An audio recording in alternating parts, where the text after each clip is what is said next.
क्या कर रहे हैं हम लोग, रिजोल्यूशन ऑफ वेक्टर्स पढ़ रहे हैं। तो रिजोल्यूशन ऑफ वेक्टर्स में हम क्या बोल रहे हैं कि जब हमें दो वेक्टर्स ऐड करना है तब तो हम खुशी खुशी ट्रायंगल लॉ यूज कर लेंगे, कोई दिक्कत नहीं है।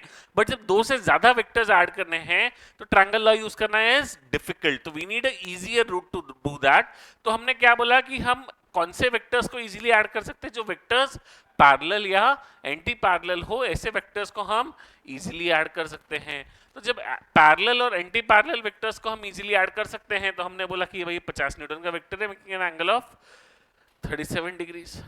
तो आप क्या करिए, देखिए मैं इस वेक्टर को, जो मेरा ये येलो वाला वेक्टर है, उसको मैं ये ग्रीन वेक्टर प्लस ये ऑरेंज वेक्टर करके बोल सकता हूं। क्यों बोल सकता हूं? Triangle law, first vector plus second vector, इसका रिजल्टेंट किसके बराबर है? इसके बराबर है। तो मैंने क्या बोला, एक काम करिए, इस 50 न्यूटन को दिस प्लस दिस कर दीजिए। अब ये जो दिस है, मेरा ये ग्रीन वाला जो लेंथ है वो है कितना? मेरा ओ ए वेक्टर था, मैंने ये पॉइंट को बी बोला। तो हम ट्रिग्नोमेट्री लगाएंगे in triangle O A B cos theta. Cos theta क्या होता है? Adjacent upon hypotenuse. एडजेसेंट कौन सी साइड है? O B. अपॉन हाइपोटेनियस क्या है? ओ ए। कॉस 37 कितना होता है? ओ ए कितना है?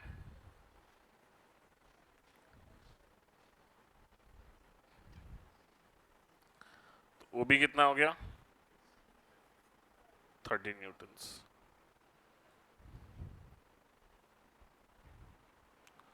तो O B is what? 30 Newton's.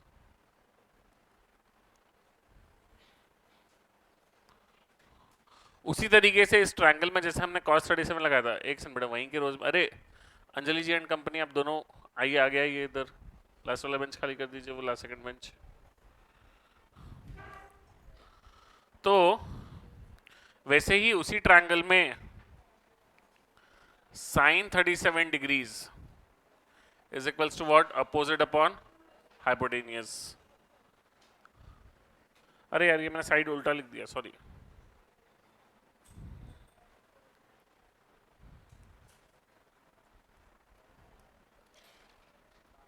cos 37 is 4/5. तो 4/5 is equals to OB upon OA is what? 50. OB is 4/5 into 50 which is 40। और जैसे हमने यहाँ पे इसके लिए ऐड किया है, सेम चीज हमने साइन 37 बोला, तो sine 37 is opposite upon hypotenuse. Opposite is what? A B upon hypotenuse is O A is equals to sine 37 is what? 3/5। 3/5 is equals to A B upon O A is what? 50। तो 3/5 into 50 is equals to A B. A B is what? 30।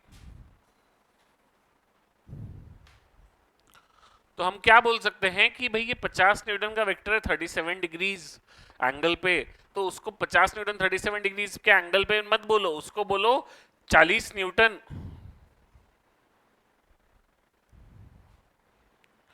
along the x axis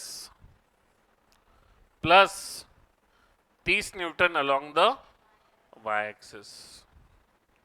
कोई दूसरा vector जो इसमें add करना था, let's say इसमें जो दूसरा वेक्टर ऐड करना था वो था 60 newton at an angle 53 degrees. तो अब सबसे पहले तो अगर आप दोनों को सीधा सीधा ऐड करते थे ट्रायंगल लॉ से, तो दोनों वेक्टर्स के बीच का एंगल कितना है? 16 डिग्री। भाई एक का 53 है, दूसरे का 37 है, तो एंगल तो इन दोनों के बीच का चाहिए ना, ये वाला एंगल चाहिए, तो वो तो 53 माइनस 37 है, 16 डिग्री है। तो पहले तो 16 डिग्री का कॉस वॉस नहीं पता हमको, वो वाली गंदगी करो, ठीक है। और फिर मैंने साथ में तीसरा और दे दिया तो और बुरा लगेगा, तो इसलिए हम लोगों ने क्या किया कि पहले के रिजोल्यूशन कर लिया। पहले वाले को बोला this is 40 to the right and 30 north. वैसे ही हमने 16 न्यूटन को क्या बोला? राइट में कितना है? 60 cos 53। अभी हमने क्या देखो, ये जो पूरा ट्रायंगल वैंगल बना के सब इतनी रामायण की, हर बार उतनी रामायण करने की भी जरूरत नहीं है। एक सीधा सस्ता जुगाड़ है हमारा, ये वेक्टर है, इसको रिजॉल्व करना है कंपोनेंट से। रिजॉल्व करने को क्या बोलते हैं, इसको क्या बोलते हैं, एक्स कंपोनेंट, इसको क्या बोलते हैं, वाई कंपोनेंट। तो हमको कंपोनेंट चाहिए, तो बढ़िया मस्त सस्ता जुगाड़ है, ये एंगल 53 डिग्री है, किसके साथ, एक्स के साथ। किसके साथ 53 डिग्री का एंगल है, एक्स के साथ। तो हम सीधा बोल देते हैं 60 cos 53 डिग्रीज। इसको हम लोग बोल देते हैं 60 sin 53 डिग्री। जिस डायरेक्शन के साथ एंगल दिया है उधर के कंपोनेंट की लेंथ क्या होगी, cos, उसके परपेंडिकुलर कंपोनेंट की लेंथ क्या होगी, sin। तो ये कंपोनेंट क्या हो गया cos, ये कंपोनेंट क्या हो गया sin। तो आपको अगर x कंपोनेंट निकालना है तो सीधा 60 cos 53 is what, 60 into 3/5, 12 3 36, 60 into 4/5, 5 4 12, 12 4 48। अब जब दोनों को ऐड करना है तो पहले का x कितना था 40, इसका x कितना हो गया 36, 40 36 का एडिशन 76। खत्म नहीं हुआ किस्सा, y में 30 और 48 इज 78। ये हमारा इनका रिजल्टेंट हो गया एडिशन का। अगर इसका मैग्नीट्यूड निकालना है तो वो कौन सा है, ये वाला।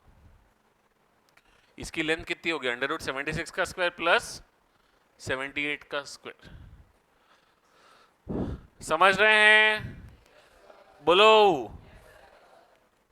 अब मान लीजिए यही सवाल में कंपोनेंट्स ही ब्रेक करना है, बट एक दूसरा वेक्टर लेते हैं।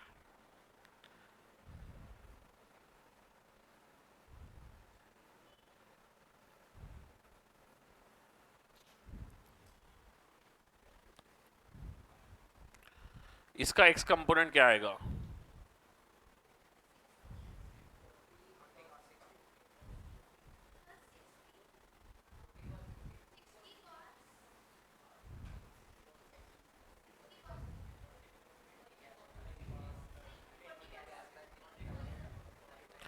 देखिए एंगल किसके साथ दिया हुआ है, y एक्सिस के साथ। तो इसका जो y कंपोनेंट होगा वो क्या होगा 40 cos 30, और जो x कंपोनेंट होगा उसको आप यहां बनाओ या पैरेलली शिफ्ट करके यहां बनाओ, वो कितना होगा 40 sin 30।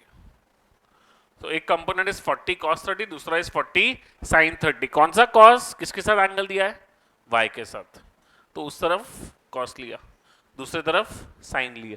अगर वहीं पे एंगल 30 डिग्री हॉरिजॉन्टल के साथ दिया होता तो ये वाला cos आता, वो वाला sin आता।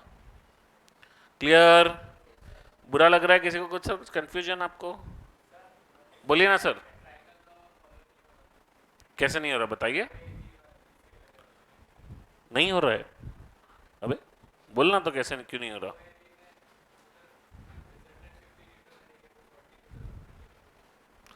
फोर्टी और 30 का रिजल्टेंट 50 ही है, बराबर है।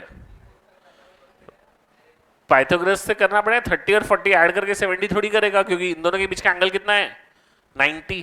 तो रिजल्टेंट वेक्टर लगाना है तो √40 का स्क्वायर प्लस 30 का square plus 2 into 30 into 40 into cos 90, तो वो 50 ही आएगा। ट्रायंगल लॉ तो फॉलो होगा ही, क्यों होगा ट्रायंगल लॉ फॉलो, क्योंकि हमारा बेसिक रूल क्या है ट्रायंगल लॉ का, place two vector such that head of first vector coincides with tail of second vector, then the resultant vector is given from the tail of the first to the head of the second. Place the first vector such that head of the first coincides with tail of the second, then the resultant vector is given by joining tail of first to the head of second. तो ये बिल्कुल triangle law की diagram ही set हो रही है, तो आपको magnitude wise check करने की भी जरूरत नहीं है। तो किसी भी वेक्टर के लिए अगर कोई ऐसा वेक्टर है, इसको मैं कोई चाहे ये एक और ये दूसरा, इन दो वेक्टर का एडिशन बोल सकता है पक्के से। क्यों? ट्रायंगल लॉ फॉलो हो रहा है, पहला वेक्टर प्लस दूसरा vector is equals to resultant vector.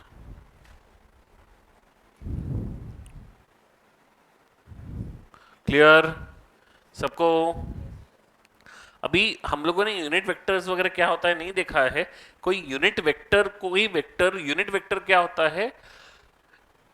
Vector of magnitude 1, ऐसा वेक्टर जिसका मैग्नीट्यूड क्या हो? 1 हो।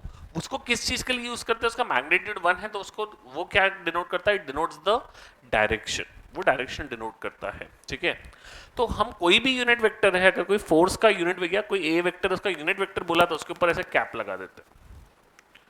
जैसे नॉर्मली वेक्टर में क्या करते हैं? एरो लगाते हैं ना राइट में, कैप लगाया मतलब क्या है? यूनिट वेक्टर है, मतलब इसका मैग्नीट्यूड क्या है?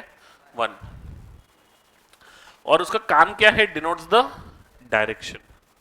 अब हमने क्या किया, अब जैसे देखिए ये पिछले सवाल में भी आपने बोला कि पहले वेक्टर का x कंपोनेंट है 40, पहले वेक्टर का y कंपोनेंट है 30, दूसरे वेक्टर का x कंपोनेंट है 36, दूसरे वेक्टर का y कंपोनेंट है 48, फिर दोनों का x कंपोनेंट को ऐड किया तो उसका दोनों वेक्टर्स, रिजल्टेंट वेक्टर का x कंपोनेंट कितना आया? 76, रिजल्टेंट वेक्टर का y कंपोनेंट कितना आया? 78।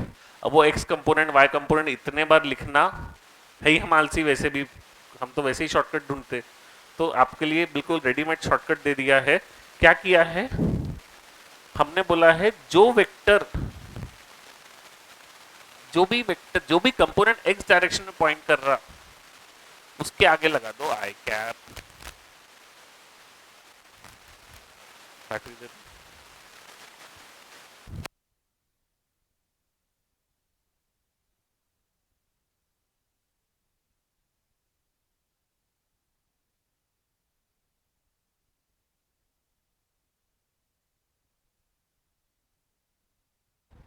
हाँ, तो जो वेक्टर x में पॉइंट कर रहा है उसके आगे लगा दो आई कैप।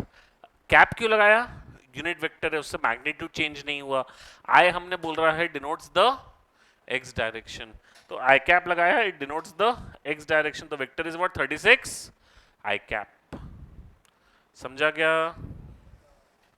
हाँ, बहुत मेहनत लगती है उसमें। तो x डायरेक्शन में जो वेक्टर है वो हो गया 36 आई कैप। जैसे x में हमने बोल दिया आई कैप है, वैसे ही कोई वेक्टर जो y में पॉइंट कर रहा है उसको हमने बोल दिया j कैप। तो मैं OA को लिखना जो चाह रहा था, मैं आपको बोल रहा था कि x component of OA vector is equals to 36, ये 30, y component of OA is equals to 40। उतना लिखने के बदले एक बहुत ही बढ़िया सस्ता से तरीका हमने लिख लिया OA वेक्टर को लिखने का, वो लिख लिया 40 i cap plus 30 j cap. जो x कंपोनेंट है वो लिखो, उसके आगे i कैप लगा दो। जो y कंपोनेंट है वो लिखो, उसके आगे j कैप लगा दो। OB वेक्टर को, OB का x कंपोनेंट क्या है? 36। अब वो x component of OB is equals to 36 लिखने के बदले हमने बढ़िया सस्ता सा जुगाड़ करके उसको लिख दिया 36 i cap. y component of OB 48 निकाला था, तो y कंपोनेंट ऑफ OB बोलने के बदले हमने सीधा बोल दिया 48 j कैप। अंडरस्टूड है? j कैप है मतलब कौन सा कंपोनेंट है? y कंपोनेंट है। अरे OP कर ले बस, खुश।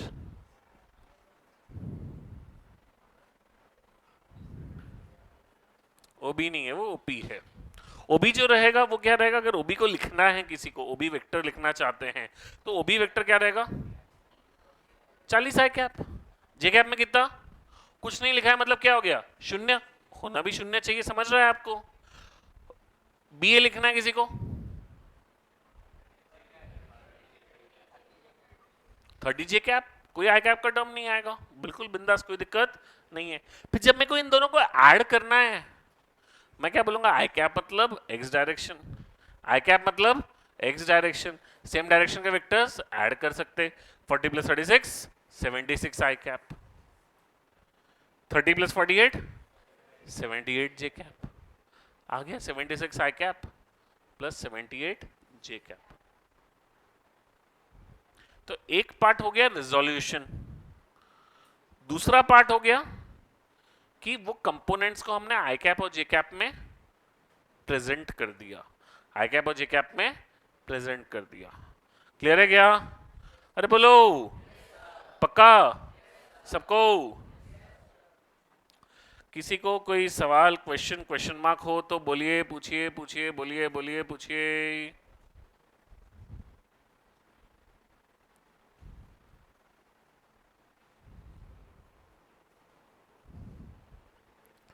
कोई सवाल नहीं है?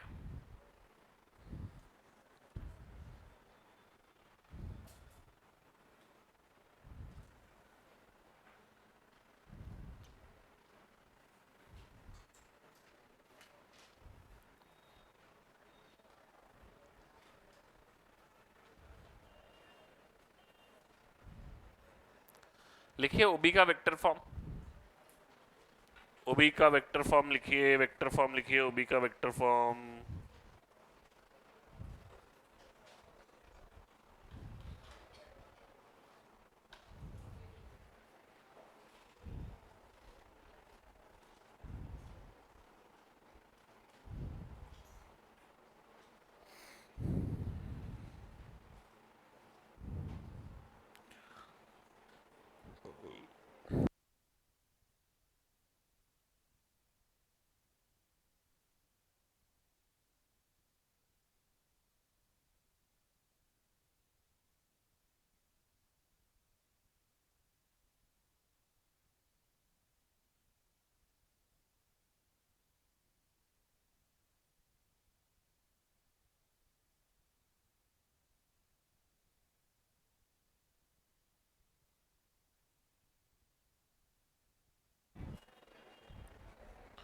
हाँ, अरे इतना कितना लिख रहे तुम लोग? एक स्टेप, दो स्टेप के सवाल है, बताओ फटाफट। 30 आई कैप, 40 जे कैप। इसमें एक थोड़ा सा ट्विस्ट और आ गया है। तो ओबी वेक्टर जब लिखेंगे, आपने जो कंपोनेंट्स निकाले हैं बिल्कुल एकदम टकाटक बराबर निकाले हैं, 30 आई कैप और 40 जे कैप। बट अभी हमारा वेक्टर जो पॉइंट कर रहा है वो इस डायरेक्शन में पॉइंट कर रहा है। इसका जब एक्स कंपोनेंट लेंगे तो वो किस तरफ पॉइंट करेगा? लेफ्टवर्ड्स। लेफ्टवर्ड्स हमारा एक्स डायरेक्शन है क्या? नहीं, माइनस एक्स है। तो हम क्या करेंगे, इसको लिखेंगे -30 आई कैप। वाई कंपोनेंट क्या है? अपवर्ड्स है, अपवर्ड्स क्या होता है? पॉजिटिव। तो +40 जे कैप। क्लियर? अरे बोलो पक्का?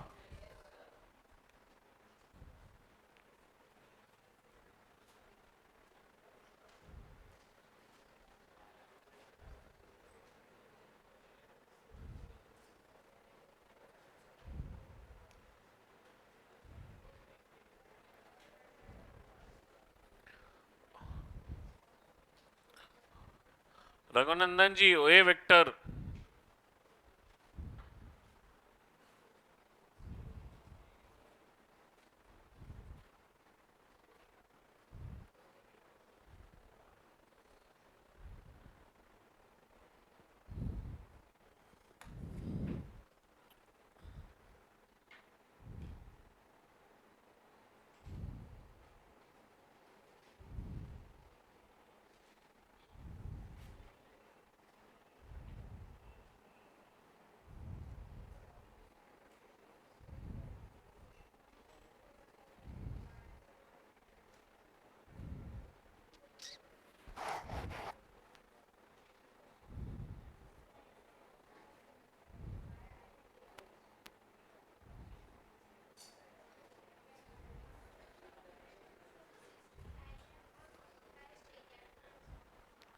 हाँ 16, 60 आई कैप प्लस 45 जे कैप। आ रहा है क्या, सबको समझ रहा है क्या? 60 आई कैप प्लस 45 जे कैप। किसी का नहीं आया, डाउट है, कुछ कंफ्यूजन है? बोलिए बोलिए सर कुछ। असली जी ना? हाँ नहीं नहीं क्या? नहीं समझा, कैसे निकाला? एक्स कंपोनेंट क्या आएगा? एंगल किसके साथ है? एक्स के साथ। जिसके साथ एंगल है वो कंपोनेंट क्या होता? कॉस। तो एक्स कंपोनेंट क्या हो जाएगा? 75 कॉस 37। कॉस 37 कितना होता? 4/5। 75 इंटू 4/5 कितना हो गया? 60। तो O B A O A vector क्या हो गया? 60 आई कैप प्लस जे में क्या आएगा? जिसके साथ एंगल है उस तरफ कॉस, दूसरी तरफ साइन। तो क्या आएगा? 75 साइन 37। साइन 37 करेंगे तो कितना हो जाएगा? 50। 60 आई कैप प्लस 50 जे कैप, सॉरी 45 जे कैप। अब दोनों को ऐड करेंगे तो क्या हो जाएगा? It will not be, it will not be 90। 90 नहीं होगा, क्या होगा? 30। It will be 30 I cap.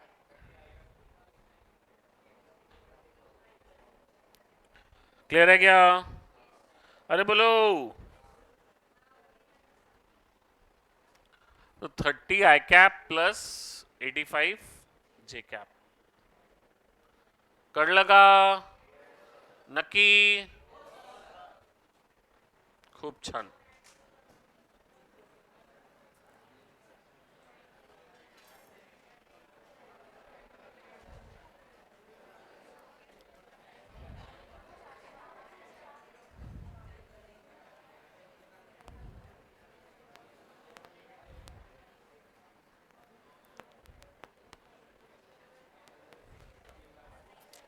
निकालिए उसी वेक्टर ओडी वेक्टर।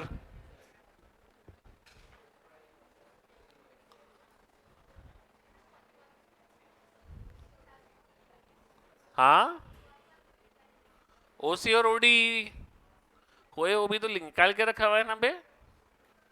हाँ,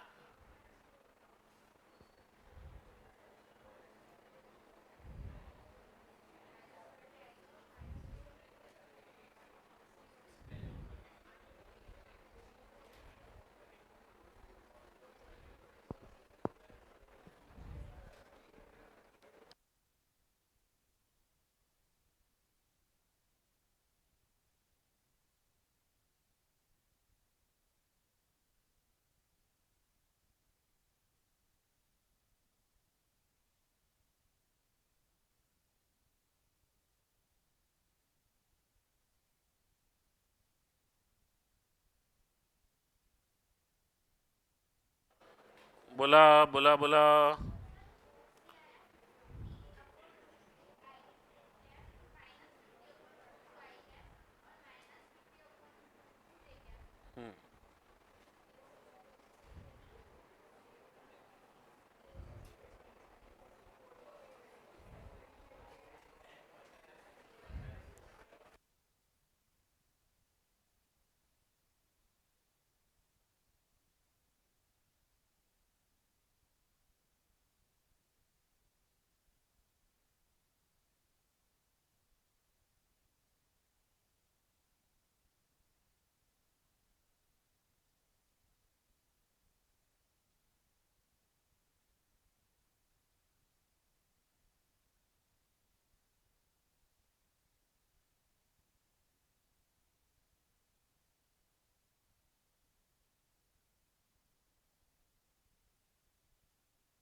हाँ, चलिए। ओसी वेक्टर क्या आएगा? -50/√2 यानी -25√2 आई कैप -25√2 जे कैप। ओसी में दोनों निगेटिव क्यों आया, समझ रहा है क्या? किसी को कंफ्यूजन है तो बोलिए, उसी में दोनों निगेटिव क्यों आया? वो उस डायरेक्शन में पॉइंट कर रहा है, x component is in minus, y component is also in minus, तो उसी will be in -x and -y। OD क्या हो जाएगा?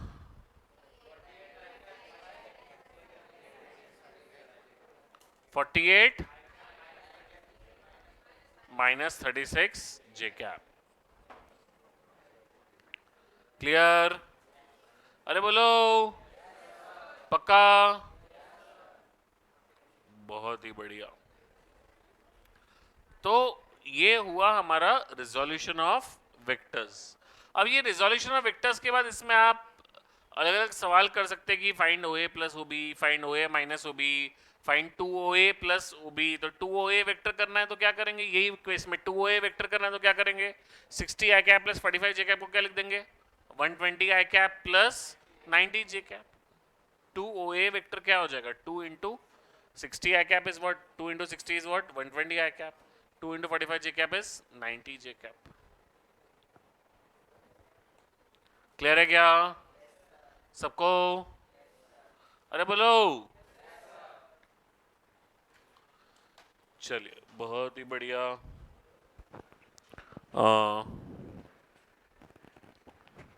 हाँ, तो एक सवाल करता है।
हाँ,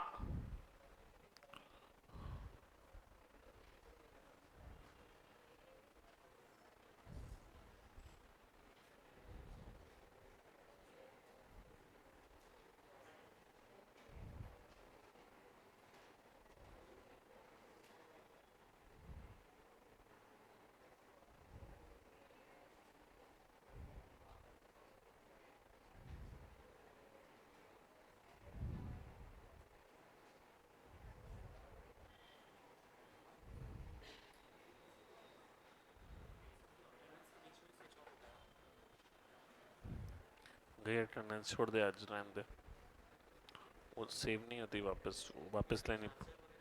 चार्जर वहाँ ऑफिस में लगा हुआ होगा, वहाँ पे लगा के रख दे।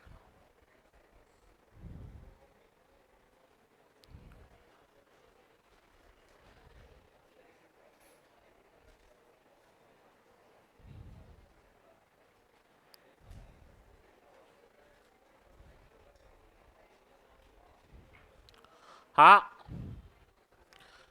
आ गया क्या सर? नहीं तो फिर क्या, किसका इंतजार कर रहे हैं?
करते हैं चेक, बैठिए बैठिए बैठिए, चेक करते हैं, बैठिए।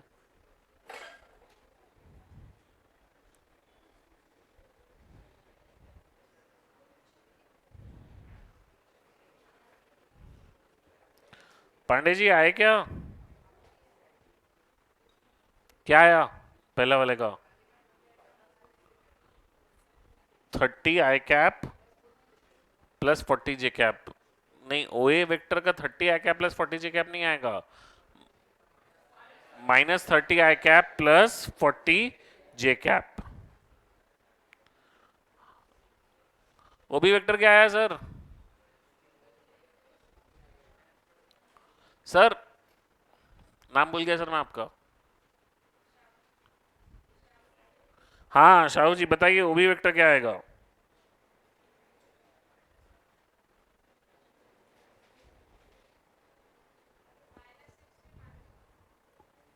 -60 -16 आई कैप, -16 आई कैप -12 जे कैप। बहुत बढ़िया।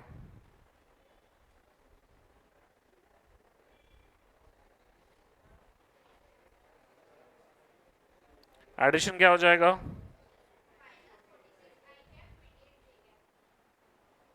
-46 आई कैप प्लस 28 जे कैप। करिए फटाफट, बचे हुए भी तीनों कंप्लीट।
एक्स कंपोनेंट क्या लिया? 20।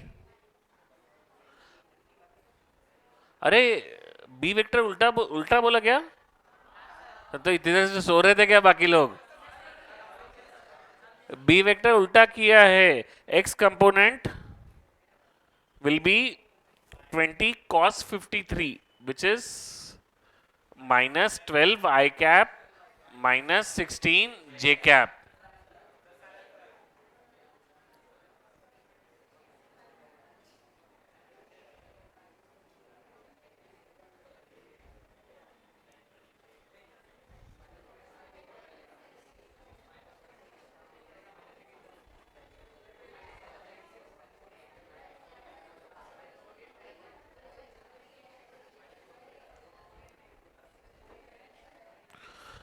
हाँ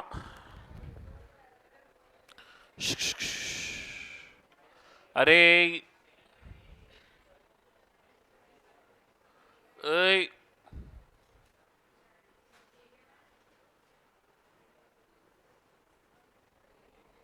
बोलो सेकंड क्या है? ओए वेक्टर माइनस ओबी वेक्टर कितना आया?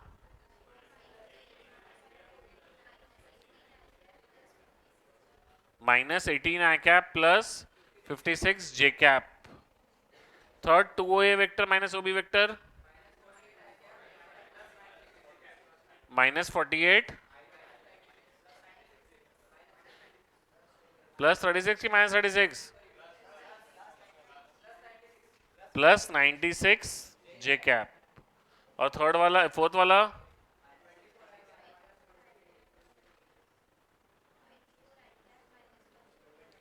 24 I cap -128 J cap।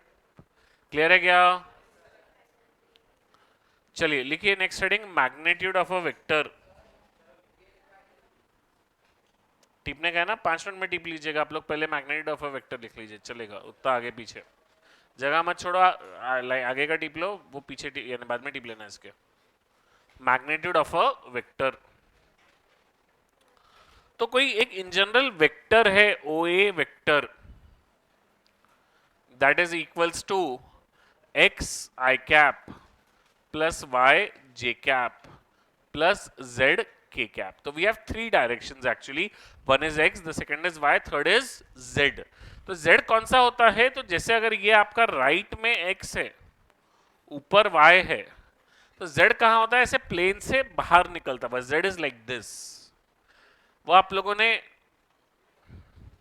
Fleming ji 3 perpendicular direction, actually left से नहीं करते वो, राइट, यानी लेफ्ट, फ्लेमिंग में right hand rule left hand rule दोनों है, बट इसमें एक x, एक y और एक z, ये 3 परपेंडिकुलर डायरेक्शंस होती है हम लोगों की। तो ये x, y और z, these are the 3 mutually perpendicular directions की भाई ये x है, ये y है, तो ये z डायरेक्शन है, ठीक है। तो इसके लिए जो z डायरेक्शन में कोई वेक्टर है उसको क्या करते हैं? k cap. रिजोल्यूशन जो हम लोग कर पाते हैं वो 2 डायमेंशन वाले ही करते हैं, 3 डायमेंशन में रिजोल्यूशन नहीं करते कि भाई इसका x एंगल ये है तो उसका x कंपोनेंट cos 30 आ जाएगा, y कंपोनेंट में sin 30 और z में कुछ और। वो हम 3 डायमेंशनल नहीं करते, क्योंकि हमने जो किया है वो क्या लगाया है? ट्रिग्नोमेट्री लगाया है। वो किसके लिए वैलिड है? 2 डायमेंशनल ट्रायंगल्स के लिए हमने वो sin 30 cos 30 के फॉर्मूलेज लगाए थे। तो इसके लिए वो 3 डायमेंशनल में रिजोल्यूशन नहीं करते। 3 डायमेंशन में आपको कभी आएगा तो क्वेश्चन दिया रहेगा कि भाई O A vector is equals to 3 i cap minus 4 j cap plus 6 k cap, या कुछ तो भी एक वेक्टर का फॉर्म दे दिया। तो इसमें एक चीज तो ये करते हैं कि ओ ए वेक्टर का मैग्नीट्यूड कैसे निकलेगा। कोई भी वेक्टर आई जे के में अगर दिया है तो उसका मैग्नीट्यूड कैसे निकलेगा? That is under root x square plus Y square plus z square. That is the magnitude of any vector. The magnitude of any vector is what? Under root x square plus y square plus z square. Clear है क्या सबको? पक्का? क्या हुआ sir, क्यों question mark में लग रहे हैं आप ऐसे? हाँ, क्यों आया वो? क्यों में बेसिकली क्या है कि you can not do it for 3 dimensional, but 2 dimensional में तो सोचना बहुत सिंपल है। ये x है, y जे कैप, तो रिजल्टेंट वेक्टर क्या है? यही वाला, तो इसका मैग्नीट्यूड क्या होगा? Under root x square plus Y square. अब आपको के कैप में भी चाहिए, तो एक्चुअली क्या हुआ कि इन दोनों के एडिशन का मैग्नीट्यूड ये आ गया, under root x square plus Y square. इसके साथ आपने के कैप को ऐड, जेड के कैप को ऐड किया, उसका एंगल क्या है जेड के कैप का इससे? 90 डिग्रीज। जेड के कैप का इससे एंगल कितना है? 90 डिग्रीज। तो फिर आपने इन दोनों में रिजल्टेंट का फॉर्मूला लगाया, तो वो आ जाएगा under root x square plus Y square plus z square. तो this is the magnitude of any vector. तो जो हम लोगों का एडिशन करके जैसे O A vector plus O B vector आया, कोई उसका मैग्नीट्यूड पूछ ले तो हम करेंगे यही, या जैसे हमको ओ ए ओ बी दे दिया, हमको बोला find the magnitude of the resultant vector. तो रिजल्टेंट वेक्टर निकालने के लिए अब ये एंगल्स जो है बहुत अच्छे नहीं है, तो हम लोग करेंगे क्या? पहले कंपोनेंट्स लेंगे, कंपोनेंट्स ऐड करेंगे, फिर आपका जो O A vector plus O B vector कितना आया था आप लोगों का? -42 i cap plus component magnitude निकालना है, तो अंडर रूट -42 का स्क्वायर प्लस 24 का स्क्वायर। ये क्या हो गया? उसका मैग्नीट्यूड हो गया। जेड के कैप कंपोनेंट नहीं है तो वो क्या है? 0 है। क्लियर है क्या? चलिए, बहुत ही बढ़िया, नोट कीजिए। अच्छा, पहले मैग्नीट्यूड ऑफ वेक्टर लिखा है ना हेडिंग, उसमें ये फॉर्मूला नोट कर लो बस।